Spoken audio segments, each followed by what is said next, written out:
அர்ச்சனாக்கு வினிஷா கடையில சண்டை வர மாதிரி அந்த 3வது ப்ரோமோ காமிச்சாங்க இல்லையா? கண்டிப்பா இதுல ஏதோ ஒரு உள்குத்து இருக்கு அப்படிங்கறதுனால தான் அத நம்ம ரிவ்யூவே பண்ணல. இப்பதான் அது லைவ்ல நடந்து முடிஞ்சிருக்கு. சோ அதுல என்ன நடந்தது? என்ன மாதிரி சண்டை போச்சு அப்படிங்கறது எல்லாத்தையும் இந்த வீடியோல பார்த்தலாம். பட் வீடியோக்குள்ள போறதுக்கு முன்னாடி வீடியோ பக்கம் வந்து எல்லாரும் மறக்காம லைக் பண்ணுங்க. அது ரொம்ப முக்கியம். எத்தனாவது லைக் அப்படிங்கறத கமெண்ட்ல மென்ஷன் பண்ணுங்க. இதை நீங்க பண்ணீங்க அப்படின்னா நம்ம சேனல் இன்னும் நிறைய பேர்கிட்ட ரீச் ஆகும். அதை மட்டும் மறக்காம பண்றேங்க. இப்ப சம்பவத்துக்குள்ள போலாம். ஆக்சுவலா அர்ச்சனா அண்ட் வினிஷா இவங்க 2 பேர் பேசின டாபிக் இருக்கு இல்லையா?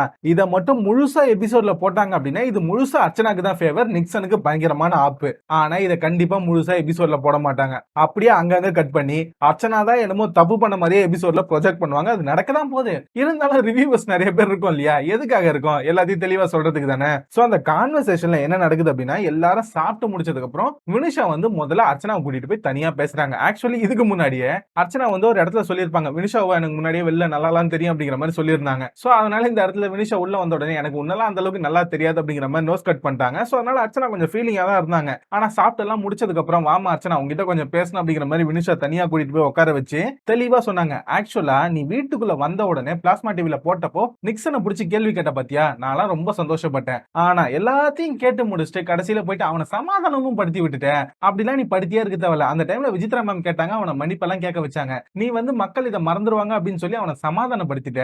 அதை தான் என்னால ஏத்துக்கவே முடியல. கேட்கறதுன்னா அவனை அப்பவே நல்லா நாக்க புடுங்குற மாதிரி கேட்டு விட்டு இருக்கணும். அப்ப நீ அமைதியா இருந்துட்டு உனக்குன்னு ஒரு பாயிண்ட் வரும்போது கரெக்டா நிக்சன் அந்த இடத்துல சொருவிடுவோம் அப்படின்னு சொன்னா இல்லையா? அந்த டைம்ல நீ என்னோட டாபிக்கை யூஸ் பண்ணிட்ட. அது ரொம்ப தப்பா எனக்கு பட்டது. என் பேரை எதுக்காக நீ யூஸ் பண்ற அப்படின்னு எனக்கு தோணுச்சு அப்படிங்கிற மாதிரி இவங்க சொன்னாங்க. அர்ச்சனா பொண்ணு கிளியரா சொல்லுது. இன்ஃபேக்ட் அந்த வீட்டுக்குள்ள வந்த உடனே பிளாஸ்மா டிவில போட்டப்ப நான் கேட்டேங்க. விசித்ரா மேம் சொன்னதப்போ நானும் சொன்னேன். ஆனா அதுக்கப்புறம் அவன் ரொம்ப பயந்துட்டான், பயபுல நடிக்கிட்டான். அதனால சமாதானப்படுத்துறதுக்காக மக்கள் மறந்துட்டாங்க அப்படிங்கிற மாதிரிலாம் நான் சொல்லியிருப்பேன். இல்ல அப்படின்லாம் சொல்லல. ஆனா இன்னொன்னு என்ன அப்படின்னா கமல் சார் அந்த இஷ்யூக்காக என்ன திட்டினார் இல்லையா? அவன் சொருவிடுவான் அப்படின்னு சொன்ன இஷ்யூக்கு அந்த இடத்துல அவனை வெறுப்பேத்துறதுக்காக மட்டுமே தான் நான் அதை சொன்னேன். அதனாலதான் அந்த வாரம் எனக்கு பேக் ஃபயர் ஆச்சு. நான் அதை அக்செப்ட் பண்ணி அவன்கிட்டே சாரியும் கேட்டுட்டேன். ஆனா அவனை வெறுப்பேத்துறதுக்காக நான் சொன்னதாவே இருந்தாலும் அந்த டாபிக்கை முதல்ல ஆரம்பிச்சது விஷ்ணு தான். விஷ்ணுக்கு அவனுக்கு இடையில கான்வர்சேஷன் போச்சு. நடுவுல வந்து நான் இதை அவனை வெறுப்பேத்துறதுக்காக பண்ணேன். ஏன்னா முந்தின நாள் என்ன ரொம்ப வெறுப்பேத்திட்டான். நானும் மனுஷி தானே. அதனால அவனை வெறுப்பேத்துறதுக்காக இந்த 2 பாயிண்ட நான் சொல்லிட்டேன். அவ்வளவுதான், வேற எதுவும் இல்ல. அதுக்காக வேணும்னா நான் இப்போ உங்ககிட்ட சாரி கேட்டுக்கிறேன் அப்படிங்கிற மாதிரி கேட்க வினிஷா பொண்ணு முதல்ல இல்ல நீ சொன்னது தப்பு தான். நீ வந்து கேட்கறது அப்படின்னா முன்னாடியே பயங்கரமா கேட்டுக்கணும். அதை விட்டுட்டு அந்த டைம்ல அப்படியே விட்டுட்டு உனக்கு ஒரு விஷயம் வரும்போது மட்டும் என் டாபிக் எடுத்து பேசுற பத்தியா, அது என்னுடைய பேரை வெளியில டேமேஜ் பண்ண அப்படின்னு நீ நினைக்கவே இல்லையா? அது என்னுடைய பேரை டேமேஜ் பண்ண அப்படின்னு நீ யோசிக்கவே இல்லையா? ஃபர்ஸ்ட் டைம் நீ கேட்ட தெரியுமா பிளாஸ்மா டிவில போட்டப்ப, அப்ப நானே ரொம்ப சந்தோஷப்பட்டேன். பட் நீ அப்பவே நல்லா கேட்டு விட்டுருக்கணும். அதை விட்டுட்டு அவனை அப்ப சமாதானப்படுத்திட்ட அப்படின்னு சொல்ல, இல்லைங்க அப்பவே கேட்டிருப்பேன், அந்த பையன் ரொம்ப பயந்துட்டான் அப்படின்னு சொல்ல, அவனா சின்ன குழந்தையா பயப்படுறதுக்கு? பிளாஸ்மா டிவில போட்டப்ப அவன் சுத்தமா ஒத்துக்கவே இல்லை. ஏதோ பொத்தாம் பொதுவா சாரின்னு போய் உக்காந்துட்டான். அவன் அந்த தப்ப உணரவே இல்லை. அவன் அப்பவே தப்ப உணர்ந்து ஒரு சாரி கேட்டிருந்தான் அப்படின்னா நானே விட்டு போயிருப்பேன். அவன் அந்த மாதிரி சாரி கேட்கல. அதுக்கப்புறம் நீங்க யாரும் அவனை கொஸ்டினே பண்ணல. அதனாலதான் நான் கடுப்பானா அப்படிங்கிற மாதிரி இவங்க தெளிவா சொல்றாங்க. அதுக்கப்புறம் அர்ச்சனா சரிமா நான் உன் பேர் எடுத்த தப்பு தான், நான் தப்பு பண்ணிட்டேன். ஆனா அதை கமல் சார் முன்னாடியே ஒத்துக்கிட்டேன் அப்படின்னு சொல்ல, அதுக்கப்புறம் வினிஷாவும் சரி ஓகே மத்தபடி நீ கேம் சூப்பரா விளையாடுற. அந்த ஒரு இஷ்யூ மட்டும் தான் உன் மேல எனக்கு டிசப்பாயின்மெண்டா இருந்தது. நீ முன்னாடியே கேட்டிருந்தா அப்படின்னா உண்மையிலே உன் மேல எனக்கு ஒரு பெரிய மரியாதை வந்திருக்கும். நீ கேட்காம விட்டதுதான், அதுவும் முன்னாடி கேட்காம விட்டதுனால தான் நான் இந்த இடத்துல ஃபீல் பண்றேன். ரெண்டாவது டைம் உனக்காக யூஸ் பண்ணிக்கிட்டது எனக்கு கொஞ்சம் டிசப்பாயின்மெண்டா இருந்தது அப்படிங்கிற மாதிரி தான் இவங்க சொன்னாங்க. மத்தபடி உன்னோட கேம் பிளே சூப்பர் அப்படிங்கிற மாதிரி தான் சொல்லிட்டு போனாங்கன்னு வச்சுக்கோங்களேன். அர்ச்சனா பொண்ணு சரி ஓகே இவ்வளவுதானா, நான் அப்பவே அவனை கேட்டுக்கணும், தப்பு பண்ணிட்டான், அவன் பேசுறது உண்மையிலே தப்பு தான், அப்பவே நான் அவனை கேமரா முன்னாடி மன்னிப்பு கேட்க வச்சிருக்கணும், அதுதான் நான் பண்ண தப்பு அப்படிங்கிற மாதிரி ஒத்துக்கிட்டாங்க. நல்ல வேலை அர்ச்சனா இந்த இடத்துல நான் வந்து நிக்சனை வெறுப்பேத்துறதுக்காக தான் அதை பண்ணேன், பட் முன்னாடியே அவனை மன்னிப்பு கேட்க வச்சிருக்கணும் அப்படிங்கிற மாதிரி கொஞ்சம் தெளிவா சொன்னது வினிஷாவும் இந்த இடத்துல ஏத்துக்கிட்டாங்க. ஆனா இந்த கான்வர்சேஷன் முழுசா கேட்டாதான் தெரியும் யார் மேலயும் தப்பு இல்லை அப்படின்ட்டு.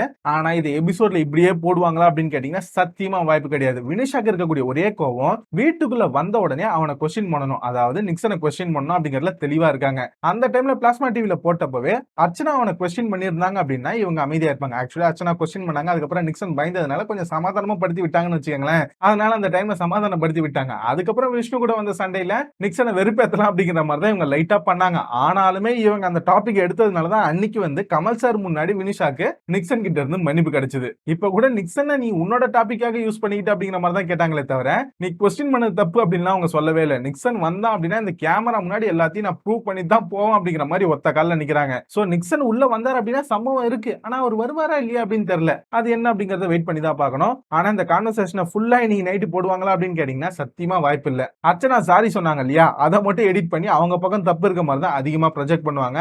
அது நடக்க தான் போகுது. பட் இருந்தாலும் அவங்களுக்கு ஓட்டிங் பயங்கரமா இருக்குன்னு வச்சுக்கோங்களேன், அது வேற விஷயம். அது மட்டும் இல்லாம உள்ள வந்த அக்ஷய் அக்ஷயா பொண்ணுலாம் பச்சையா நடிக்குதுங்க.